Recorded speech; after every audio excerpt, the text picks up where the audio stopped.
Friends, welcome to my channel MSc zoology IGNOU classes. Friends, आज की video में हम पढ़ेंगे ऑस्मोसिस के बारे में।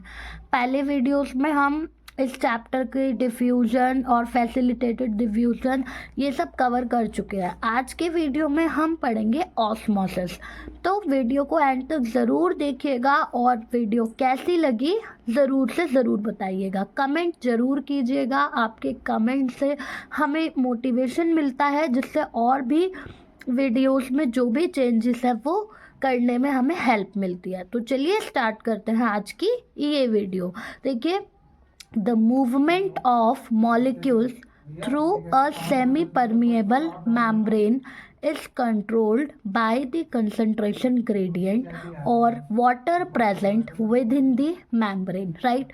molecules की जो movement होती है एक सेमी परमिएबल मेम्ब्रेन से होती है, ठीक है। और जो सेमी परमिएबल मेम्ब्रेन है वो कंसंट्रेशन ग्रेडियंट के थ्रू क्या होता है, कंट्रोल, मतलब कंसंट्रेशन ग्रेडियंट के अकॉर्डिंग ही, ठीक है, जो मॉलिक्यूल्स हैं वो मूव करेंगे, या कितना वाटर प्रेजेंट है मेम्ब्रेन के अंदर उसी के हिसाब से जो वाटर मॉलिक्यूल्स हैं वो मूव करेंगे, right. Solute concentration depends upon the quantity of water. Water की क्वांटिटी पर सॉल्यूट की कंसंट्रेशन डिपेंड करती है, ठीक है। कितना वाटर है उसी पर डिपेंड करता है उसका concentration. Concentration of water increases, ठीक है। जैसे वाटर की कंसंट्रेशन इंक्रीज होती है तो सॉल्यूट कंसंट्रेशन डिक्रीजेस, तो सॉल्यूट की जो कंसंट्रेशन है वो क्या हो जाएगी, डिक्रीज हो जाएगी, घट जाएगी। पानी की कंसंट्रेशन बढ़ेगी और सॉल्यूट की कंसंट्रेशन घट जाएगी। The process by which water is transferred from an area of high concentration to an area of low concentration by semi permeable membrane.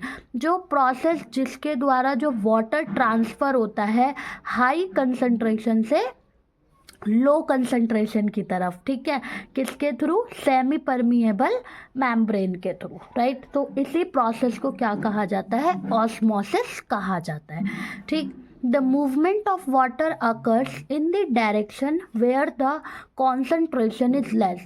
Water की मूवमेंट हमेशा किस डायरेक्शन में होगी, जहाँ पर कंसंट्रेशन क्या है, लेस है, कम है, ठीक है। तो वाटर की जो मूवमेंट होगी वो किस डायरेक्शन में होगी, कंसंट्रेशन की डायरेक्शन में, इस तरह से, ठीक है, मूवमेंट होगी। सो दिस इज, यहाँ पर सेमी परमिएबल मेम्ब्रेन लगी हुई है और इस तरह से वाटर की मूवमेंट आप देख रहे हैं कॉन्सेंट्रेशन ग्रेडियंट के अकॉर्डिंग चलती जाएगी मॉलिक्यूल्स की मूवमेंट। अब देखिए, हमारा जो फर्स्ट है हाइपरटोनिक सोल्यूशन।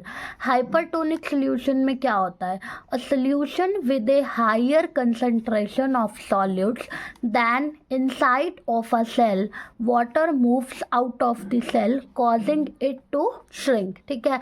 एक सोल्यूशन है जिसमें हाई कंसंट्रेशन है सॉल्यूट्स की, सॉल्यूट ज़्यादा मात्रा में है, ठीक है, सेल के अंदर कम सॉल्यूट है और सेल के बाहर क्या है, ज़्यादा सॉल्यूट आपको दिख रहा है। तो सोल्यूशन के अंदर हाई कंसंट्रेशन है सॉल्यूट्स की, then inside of a cell water moves out of the cell causing it to the shrink. तो जो वाटर है वो सेल से बाहर निकलने की कोशिश करेगा, ठीक है, सेल से वाटर क्या करेगा, बाहर निकलने की कोशिश करेगा ताकि वो सेल क्या कर सके, श्रिंक कर सके। तो सारा का सारा वाटर इस तरह से सेल से क्या होगा, बाहर आएगा। तो इसे बोलते हैं हाइपरटोनिक सॉल्यूशन, राइट। बात करते हैं आइसोटोनिक सॉल्यूशन की। आइसोटोनिक सॉल्यूशन में क्या होता है, a solution with the same concentration of solute as the inside of a cell, ठीक है। आइसोटोनिक सॉल्यूशन में जो कंसंट्रेशन है वो सेम होगी सॉल्यूट की, सेल के अंदर भी और सेल के बाहर भी। तो सेल के अंदर और बाहर सॉल्यूट की कंसंट्रेशन सेम होगी and there is no net flow of water, और यहाँ पे वाटर का कोई नेट फ्लो नहीं होगा। तो जो सेल्स का वॉल्यूम है वो क्या रहेगा, स्टेबल रहेगा। So the cell's volume remains stable, cell का वॉल्यूम स्टेबल रहेगा। सो ये आपका कहलाता है आइसोटोनिक सॉल्यूशन। अब बात करते हैं हाइपोटोनिक सॉल्यूशन की। हाइपोटोनिक सॉल्यूशन में क्या होता है, solution with a lower concentration of solutes than the inside of a cell. एक सॉल्यूशन जिसमें क्या है, लो कंसंट्रेशन है सॉल्यूट्स की सेल के अंदर सॉल्यूट कम है, ठीक है, और सेल के बाहर क्या है, ज़्यादा है। तो water moves into the cell causing it to swell और इवन बर्स्ट। तो वाटर अब क्या करेगा, उस सेल के अंदर जाएगा और उस सेल को बिल्कुल स्वेल कर देगा, फुला देगा, और कई बारी उसको बर्स्ट भी कर सकता है, तरीके से वो सेल फट भी सकती है। तो ये हुआ हमारा हाइपोटोनिक सॉल्यूशन। सो फ्रेंड्स, उम्मीद है कि आपको ये जो सॉल्यूशंस है, ऑस्मोसिस है, ये अच्छे से समझ आया होगा। मिलेंगे नेक्स्ट वीडियो में एक नए टॉपिक के साथ। Thank you.